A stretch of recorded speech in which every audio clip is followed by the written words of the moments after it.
Shalom. Shalom. Apa kabar Bapak Ibu Saudara sekalian? Saya percaya kita semua dalam anugerah dan berkat Tuhan. Puji Tuhan. Mari kita mulaikan ibadah kita pada hari ini. Satu pujian yang sangat memberkati kita. Hidup kita adalah penyembahan.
Shalom, saya percaya kita semua ada dalam berkat dan kebaikan Tuhan. Dimanapun saudara berada saat ini, percayalah bahwa Allah senantiasa menyertai kehidupan kita. Apapun yang kita kerjakan, boleh senantiasa ada di dalam berkat dan kebaikan Tuhan saja.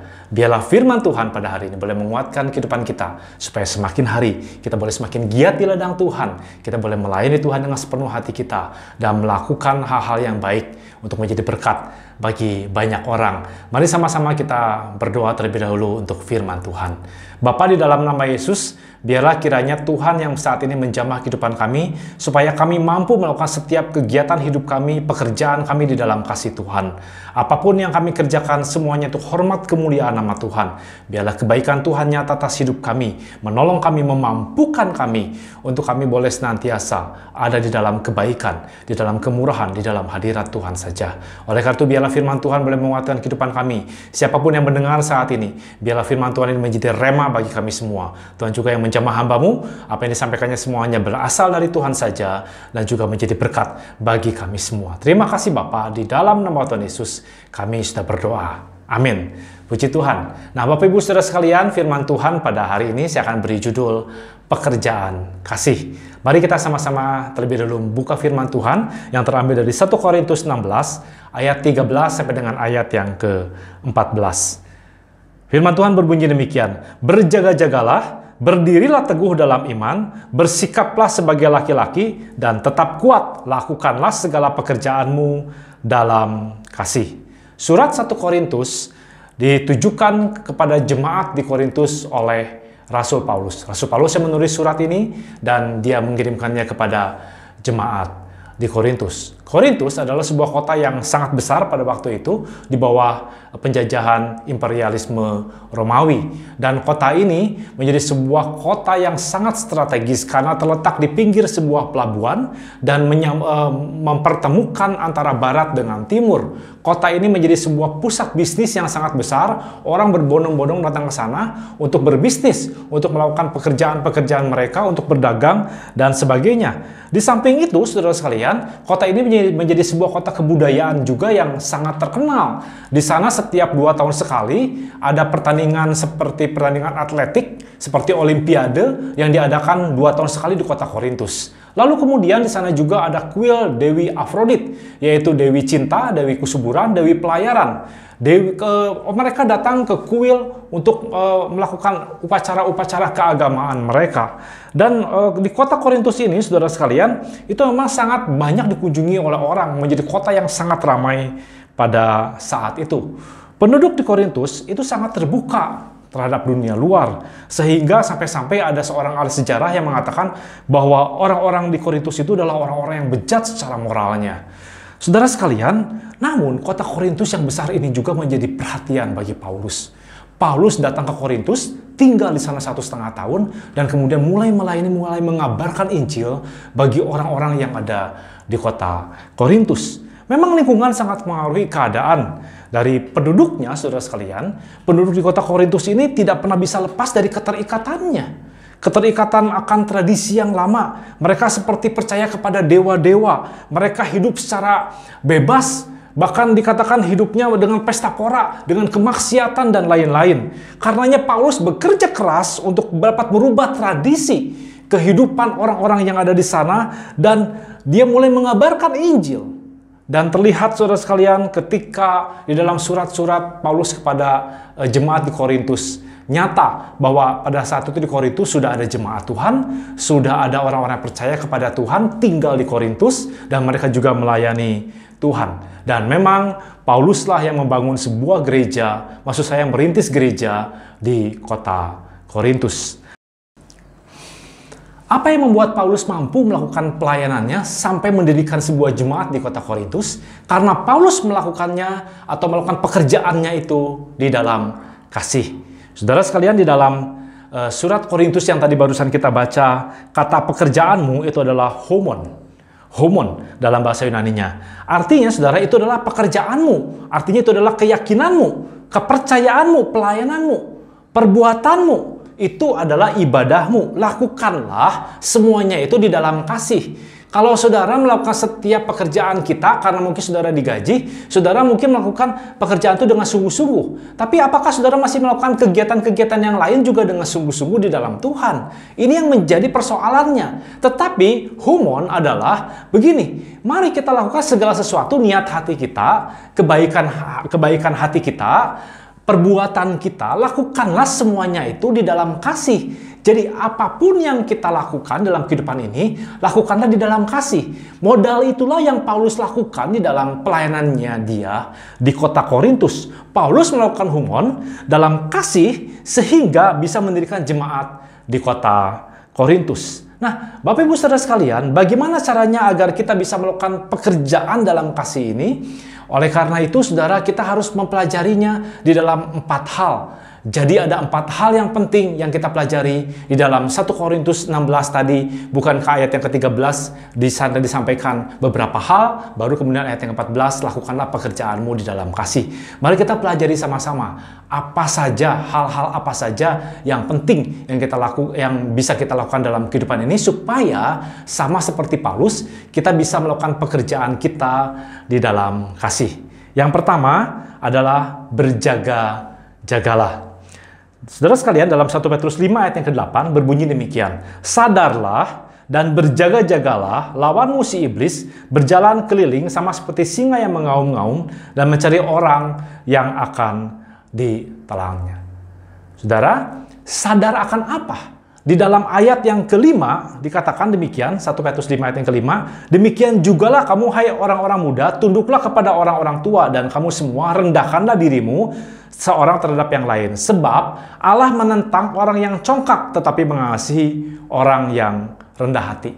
Yang pertama, saudara, sadar akan kesombongan, sadar akan kecongkakan. Jadi di sini dikatakan firman Tuhan berjaga-jaga, lawan kita itu adalah iblis. Iblis dia sedang berjalan keliling-keliling seperti singa yang mengaum-ngaum. Dan dia mencari orang yang akan ditelannya. Orang seperti apa yang bisa ditelan oleh iblis? Yang pertama firman Tuhan sampaikan adalah orang yang tidak menyadari bahwa dirinya itu adalah sombong. Dirinya itu adalah congkak. Oleh karena itu firman Tuhan jelas mengatakan, jangan kamu ini sombong, jangan congkak. Allah membenci orang yang sombong atau orang yang congkak. Dan yang kedua, sadar akan apa? Ayat yang ke-8 berbunyi demikian. Ayat yang ke-7 maksud saya. Serahkanlah segala khawatirmu kepadanya sebab ia akan memelihara kamu. Kalau tadi yang pertama, bahwa kita harus disadarkan mengenai kesombongan atau kecongkakan, bahwa Allah membenci itu semua. Yang berikutnya, kita harus sadar bahwa kita ini sesungguhnya seringkali hidup dalam sebuah kekhawatiran. Kata berjaga-jaga itu artinya kita ini harus sadar bahwa kekhawatiran atau kecongkakan, kesombongan itu tidak akan membuat kehidupan kita menjadi kuat di dalam Tuhan. Sadari itu semua, saudara sekalian. Dan kita harus menyadari bahwa kecongkakan itu dibenci oleh Tuhan. Kekhawatiran itu adalah hal yang sangat juga tidak disukai oleh Allah. Allah katakan, untuk apa kita khawatir? Burung di udara saja Tuhan pelihara. Untuk apa kita khawatir akan sesuatu apapun juga? Bahkan dalam Matius 6 ayat yang ke-33 jelas sekali berbunyi demikian.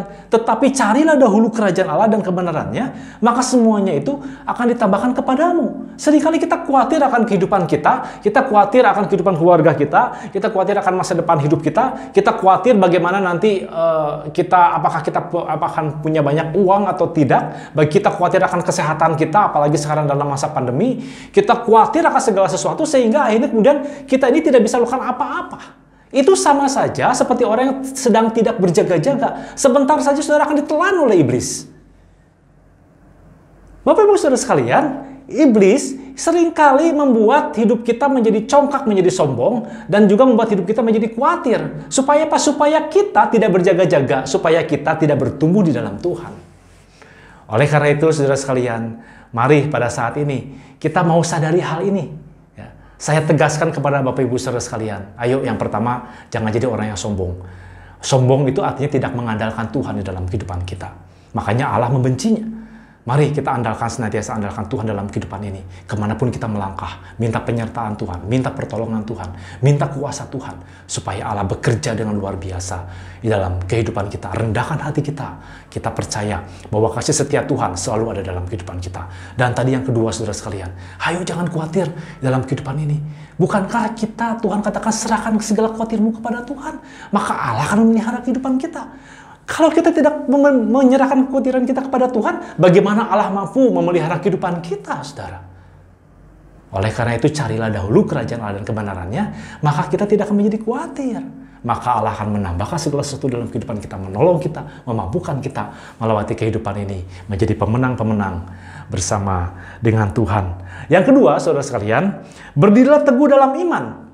Berdiri teguh itu artinya berdiri tegap. Ya, saya mau tanya kepada Bapak Ibu saudara sekalian, orang yang berdiri teguh, berdiri tegap itu adalah orang yang dewasa atau anak-anak? Apalagi kalau anak-anak kecil yang masih kecil, mereka baru belajar jalan, tentunya tidak bisa berdiri teguh, berjalan saja sulit, berdiri saja sulit, saudara sekalian. Atau orang yang sedang sakit. Orang sakit tentunya mungkin dia lemas, dia tidak bisa berdiri dengan teguh atau berdiri dengan tegap. Tetapi orang yang dewasa, orang yang sehat, itu adalah orang yang mampu berdiri dengan teguh, mampu berdiri dengan tegap. Saudara sekalian, oleh karena itu kita harus berdiri dengan teguh di dalam iman kita. Artinya kita harus bertumbuh di dalam kedewasaan hidup kita. Kita harus percaya bahwa Tuhan terus memampukan kehidupan kita. Orang menjadi dewasa itu mengalami sebuah pergumulan. Orang yang tidak mengalami pergumulan tentunya tidak akan menjadi dewasa, saudara sekalian. Tetapi karena pergumulan, karena persoalan, karena masalah, kemudian akhirnya orang itu menjadi semakin kuat di dalam Tuhan.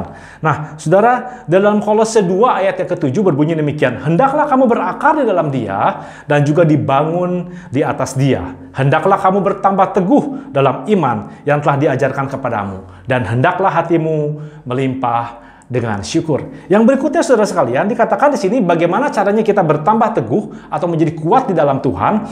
Kita harus berakar di dalam Tuhan. Sama seperti sebuah pohon, kalau pohon itu akarnya kuat, maka pohon itu akan menjadi sebuah pohon yang tinggi, yang kuat, yang kokoh. Tapi kalau pohon itu akarnya tidak kuat, maka pohon itu juga tidak akan menjadi pohon yang tinggi, yang kokoh. Bahkan pohon itu mungkin pada satu hari akan mengalami rubuh, saudara sekalian.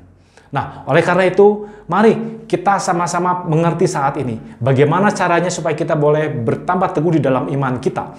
Yaitu kita boleh terus berakar di dalam Tuhan, bertumbuh di dalam Tuhan, nanti pada saatnya akan menghasilkan buah-buah yang baik. Dan juga kita harus terus tegap di dalam Tuhan supaya kita boleh menjadi orang-orang yang dewasa di dalam Tuhan. Orang dewasa adalah orang yang tentunya tegap, orang yang teguh, orang yang kuat di dalam menghadapi kehidupan ini. Mari saudara sekalian, di dalam kehidupan kita bertambah teguhlah di dalam iman ini.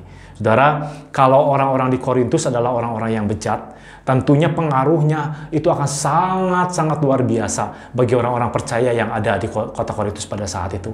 Nah, orang-orang yang percaya ini, Rasul Paulus tegaskan, kamu harus berdiri teguh. Teguh artinya teguh di dalam menghadapi persoalan yang muncul di kota Korintus itu. Di kota Korintus orang-orang mungkin punya karakter yang buruk, punya karakter yang bejat, punya perilaku yang tidak baik. Tapi kita harus teguh supaya tidak terlibat, atau kita harus teguh supaya kita tidak ikut-ikutan keadaan mereka.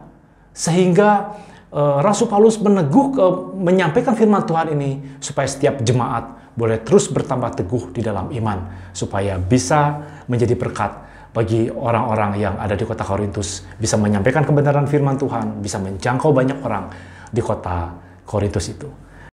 Yang berikutnya, yang ketiga, adalah bersikap sebagai laki-laki. Di dalam bahasa Yunani, bersikap sebagai laki-laki ini adalah andrisomai. Andrisomai itu artinya bersikap tegas, memiliki keberanian di dalam Tuhan. Nah, saudara sekalian, laki-laki itu identik dengan kekuatannya. Kata kuat berarti punya daya tahan, tidak mudah patah, tidak mudah goyah, tidak mudah terpengaruh, teguh di dalam pendiriannya, teguh di dalam imannya. Sama seperti jemaat di kota Korintus, Rasul Paulus ingin mereka seperti laki-laki. Maksudnya mereka terus bersikap tegas terhadap dosa, say no to sin, dan kemudian mereka memiliki keberanian di dalam kehidupan ini. Keberanian apa? Keberanian untuk melakukan hal-hal yang baik, melakukan hal yang suci, melakukan hal yang kudus. Di tengah-tengah situasi yang tidak mendukung sekalipun, setiap orang percaya diharapkan mampu bertahan. Kita harus berdiri teguh dalam iman kita. Jangan toleran terhadap keadaan-keadaan yang buruk. Jangan kompromi dengan orang-orang yang tidak seiman dengan kita. Dan juga jangan menyimpang dari Injil kebenaran hidup kita. Oleh karena itu, hendaklah kita kuat di dalam Tuhan, di dalam kekuatan kuasa-Nya. Kekuatan itu datangnya dari Tuhan. Sebab Allah memberikan kepada kita roh, bukan roh ketakutan, melainkan roh yang membangkitkan kekuatan. Itu dalam 2 Timotius 1 ayat yang ke-7. Jadi kita bisa kuat dan kita bisa senantiasa mengandalkan Tuhan di dalam kehidupan ini. Karena orang yang menanti-nantikan Tuhan akan mendapat kekuatan yang baru di dalam kehidupan ini.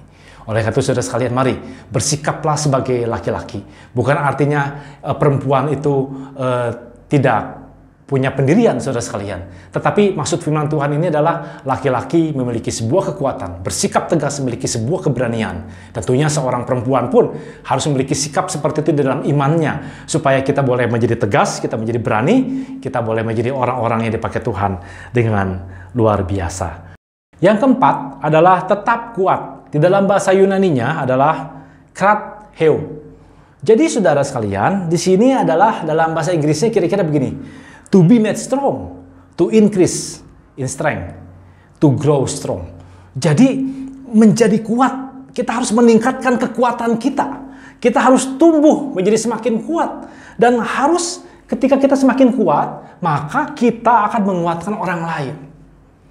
Saudara sekalian, tetap kuat itu bukan hanya bicara mengenai pribadi kita saja. Bagaimana kita kuat menghadapi setiap persoalan, masalah yang kita hadapi, menghadapi pencobaan yang harus kita hadapi. Tetapi kekuatannya itu harus bertumbuh.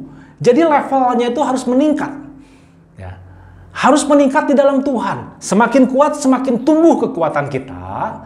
Dan kita akhirnya pada satu hari nanti akan bisa menguatkan orang lain. Itulah maksudnya tetap kuat di dalam Tuhan. Dalam Surat Kolose 1 ayat yang 11 berbunyi demikian. Dan dikuatkan dengan segala kekuatan oleh kuasa kemuliaannya untuk menanggung segala sesuatu dengan tekun dan sabar. Kenapa kita harus bertumbuh di dalam kekuatan kita? Karena kita nanti akan menanggung persoalan-persoalan atau masalah-masalah yang harus kita hadapi.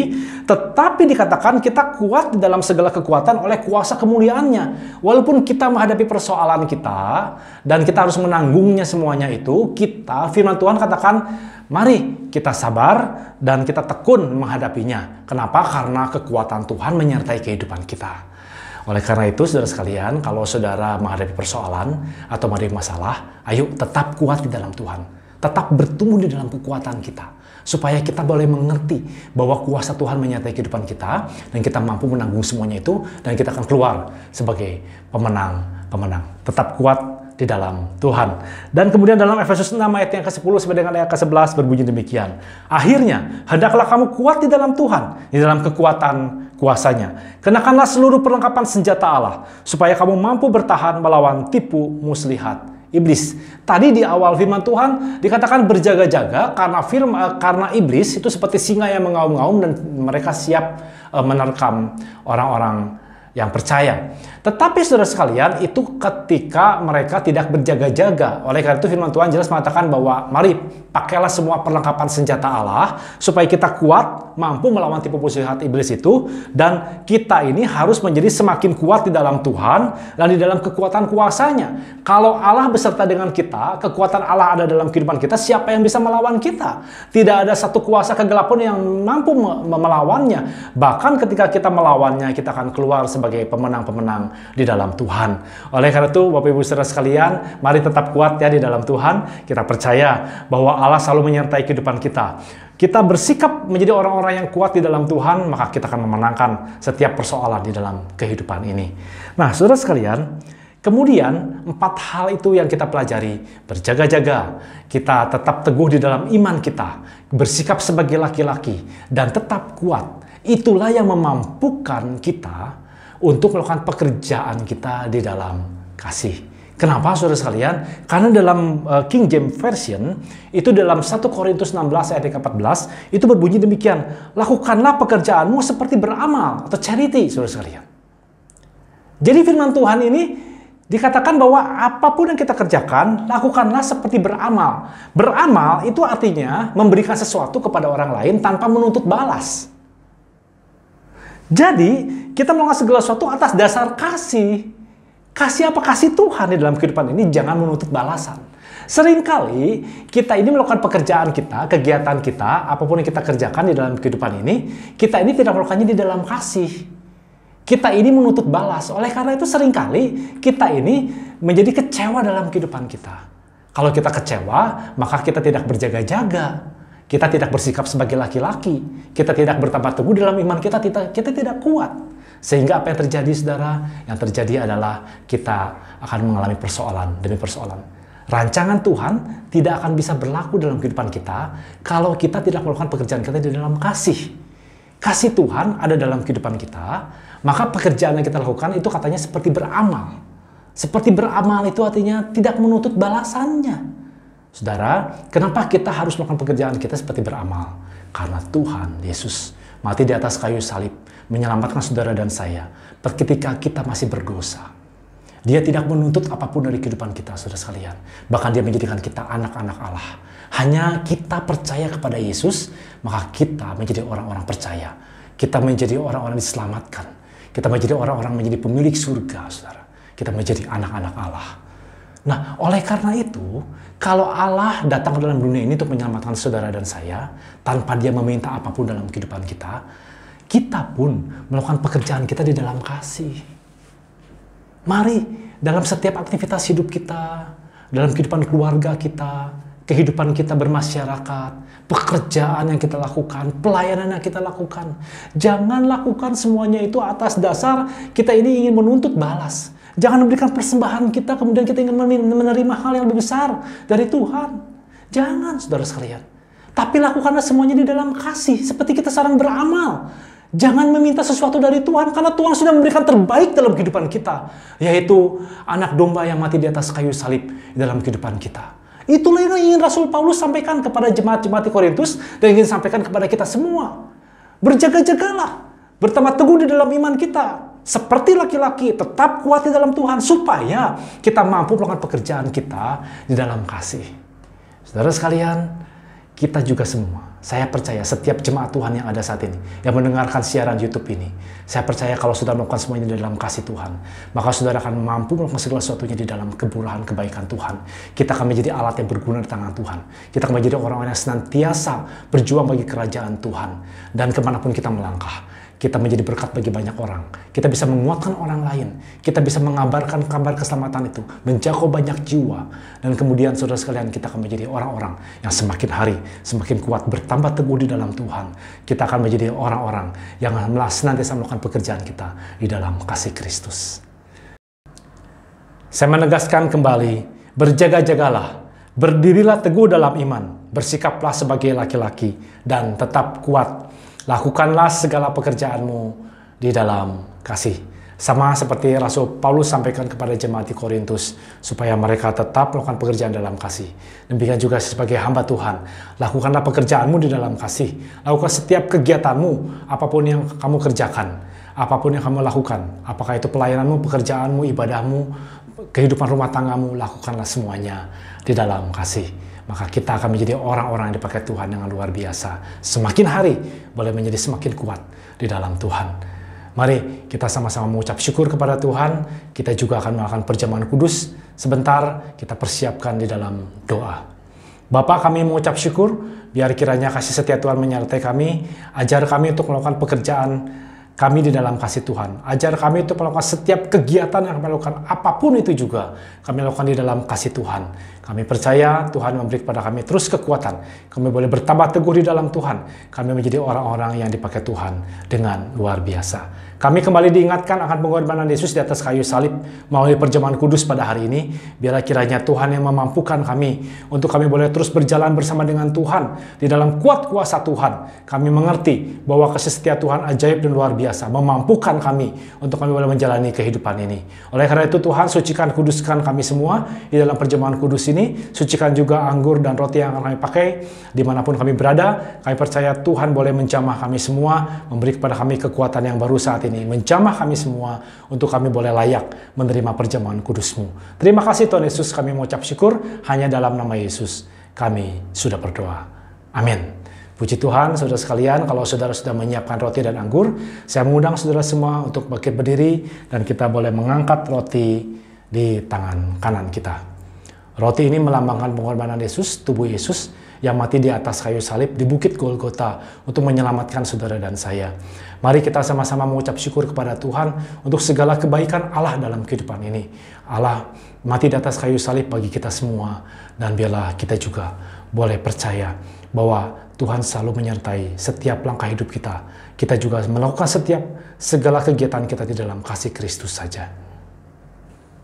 Pada malam waktu Tuhan Yesus akan diserahkan, Ia mengambil roti dan Ia mengucap syukur atasnya. Ia memecah-mecahnya dan berkata, "Inilah tubuhku yang diserahkan bagi kamu. Perbuatlah ini menjadi peringatan akan aku." Mari kita makan roti ini di dalam nama Tuhan Yesus Kristus. Haleluya.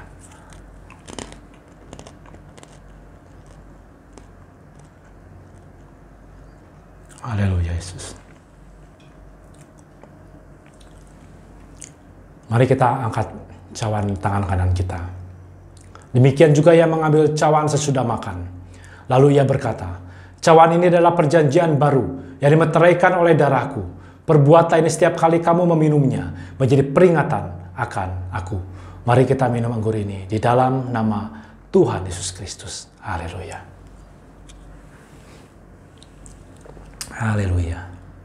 Sebab setiap kali kamu makan roti ini dan minum cawan ini, kamu memberitakan kematian Tuhan sampai Ia datang. Bapak, terima kasih untuk hari ini kami boleh mengadakan ibadah online dan juga mengadakan perjamuan kudus. Kami boleh mendengarkan kebenaran firman Tuhan. Kami juga boleh memuji menyembah Tuhan. Kami percaya kuasa Tuhan nyata atas kehidupan kami. Beri kepada kami terus kekuatan untuk kami boleh terus bertambah teguh di dalam iman kami. Kami selalu berjaga-jaga dalam kehidupan ini menghadapi kuasa-kuasa jahat. Kami boleh terus bertambah teguh dalam iman kami dan melakukan setiap pekerjaan kami di dalam kasih Kristus. Maka kami semua akan menjadi orang-orang yang dipakai Tuhan dengan luar biasa. Terima kasih.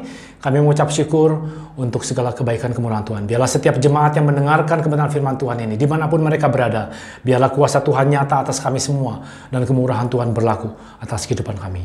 Berdoa bagi saudara-saudara kami yang sedang berbeban berat saat ini, sedang sakit. Kami percaya kuasa Tuhan nyata memulihkan kami, menjamah kami, memberi kepada kami kemenangan dalam setiap pergumulan hidup kami. Dan kuasa Tuhan nyata atas hidup kami. Terima kasih Bapa. Kami percaya Tuhan menjamah kami semua dan kuasa Tuhan nyata dan kemurahan Tuhan terus ada dalam kehidupan kami. Terima kasih Tuhan Yesus, kami mengakhiri ibadah kami pada hari ini dan biarlah kiranya Tuhan yang memberkati kami, menolong kami juga di dalam segala hal. Oleh karena itu, saudara sekalian, mari arahkan hatimu kepada Tuhan, angkat tanganmu, arahkan kepada Tuhan. Terimalah berkat yang datang daripada Allah saja. Biarlah kiranya damai sejahtera daripada Allah Bapa, kasih dan pengorbanan dari Tuhan Yesus Kristus, penyertaan dan juga pertolongan daripada Roh Kudus menyertai Bapak Ibu Saudara sekalian mulai saat ini sampai Maranatha, Tuhan Yesus datang yang kedua kali. Yang percaya katakan amin. Puji Tuhan, Tuhan Yesus memberkati.